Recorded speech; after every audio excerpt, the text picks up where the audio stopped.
Last Child in the Woods is a book written by Richard Louv, author of 6 other books. Louv was the recipient of the 2008 Audubon Medal and is an honorary co-chair of the National Forum on Children and Nature. This book compiles many studies to show that the healthy physical and emotional development of children is related to direct exposure to nature. Louv also shows evidence as to how the rise in obesity, depression, and attention disorders is connected to the lack of nature in children's lives. There is a large emphasis on the benefits of unstructured, unorganized outdoor play in areas that are wooded and grassy. My thought on all of this is that we, as people in general, have gone inside, and there are many reasons why. Technology is one big one. However, keeping ourselves indoors and this lack of time spent outdoors is hindering not only childhood development, but also the quality of adult life. I'll take a couple of minutes to briefly go over some of the evidence and history on the subject that can be found in Louv's book that will better help support the focus of my presentation. Time in nature is not leisure time. It's an essential investment in our children's health. In fact, disconnection from nature has enormous implications on child development. Researchers believe that our health is affected almost at a cellular level by the quality of our exposure to nature.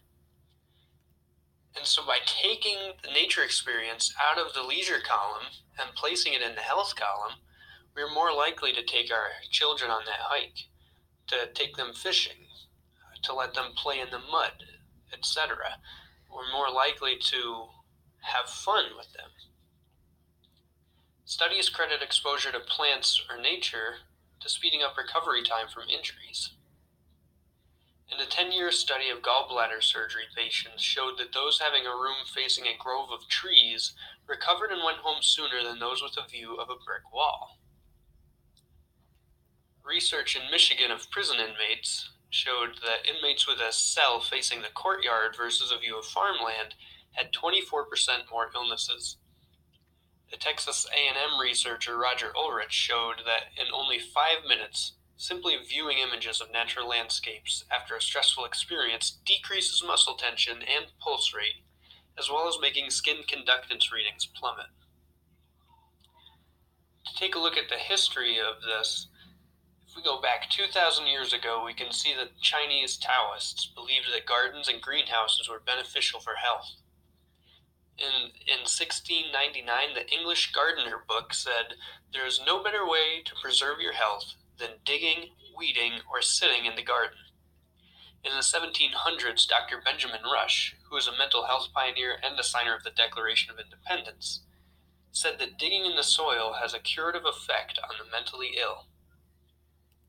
The Quakers' Friends Hospital in the 1870s used greenhouses and natural landscapes as part of their treatment for mental illnesses.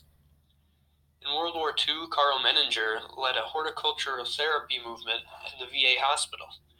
In the 1950s, therapeutic benefits of gardening for people with chronic illnesses was recognized. Michigan State University in 1955 awarded the first graduate degree in horticulture and occupational therapy.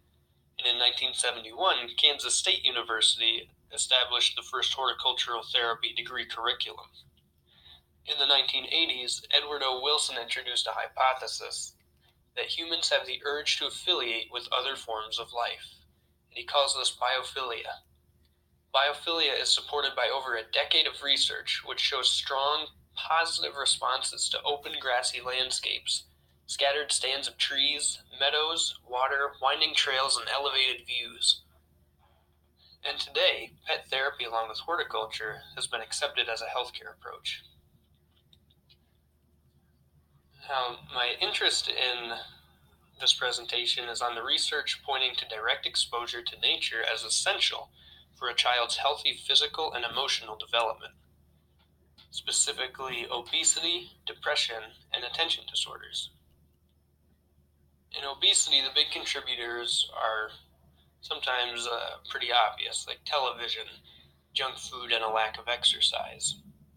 According to the Center for Disease Control, children ages 6 to 11 in the United States spend about 30 hours a week looking at the television or a computer screen, I can't help but think that those numbers have only gone up.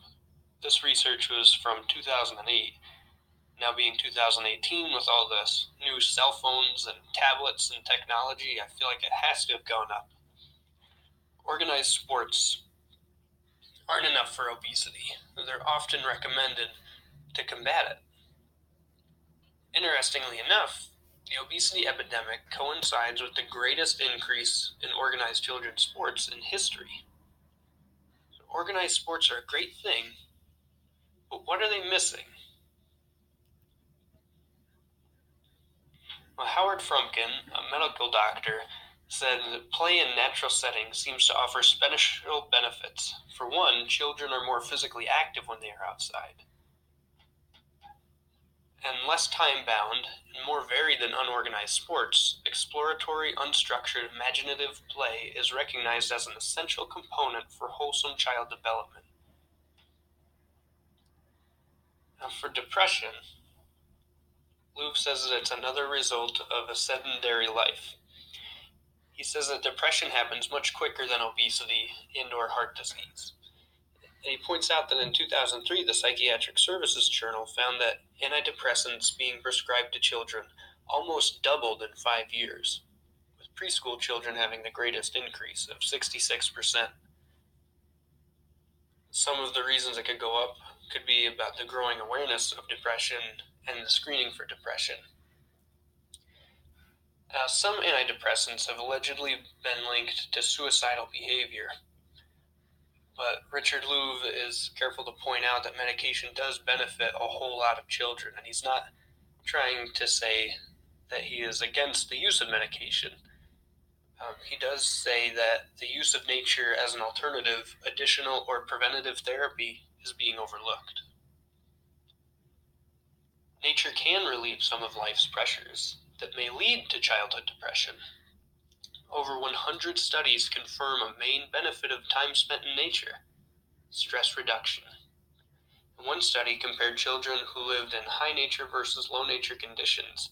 It found that stressful experiences caused less psychological distress for kids in high nature living conditions. Robin Moore said that multisensory experiences in nature help to build the cognitive constructs necessary for sustained intellectual development, and they stimulate imagination by supplying the child with the free space and materials for what he calls children's architecture and artifacts. Research by the University of Illinois showed that children have a greater ability to concentrate in more natural settings. Nature therapy can be useful for those with ADHD. In fact, children exhibited fewer symptoms of ADHD after spending time in green spaces. Nature therapy can be used in conjunction with medication and/or behavior therapy, and in some cases it can replace both of them. Providing nature experiences, especially in green places, to children with ADHD minimizes symptoms and supports their attentional functioning, according to researchers.